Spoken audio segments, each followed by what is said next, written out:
પાસે જે એક્સિડન્ટ થયેલો છે એમાં જે ગાડી હતી એ સંગમ પાસે સુલતાન તરફ આવી રહેલી હતી, ઓવર સ્પીડિંગમાં આવી રહેલી હતી ગાડી, જેના કારણે ત્યાં એક્સિડન્ટ થયેલો છે. સ્થળ પર એક મહિલાનું મૃત્યુ થયું છે અને 4 જણા ઇન્જર્ડ છે, જેને હોસ્પિટલમાં દાખલ કરવામાં આવેલા છે. આ બનાવ અંતર્ગત સ્થળ પરથી જ રક્ષિત રવીશ ચોરસિયા નામનો જે વ્યક્તિ છે, જે ગાડી ચલાવી રહ્યો હતો, એ આરોપી અટક કરી લેવામાં આવેલો છે. પીસીઆર ત્યાં પહોંચી ત્યાં અટક કરી લીધેલો છે.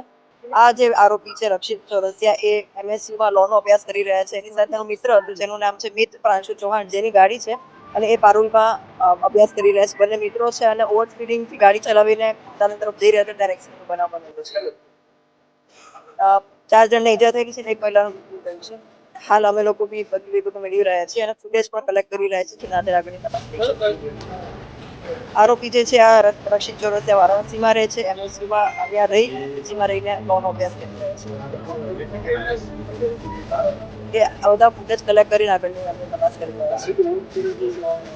ગાડી ઓવર સ્પીડ હતી એના ફૂટેજ અમે એકત્ર કરી અને આગળ કાર્યવાહી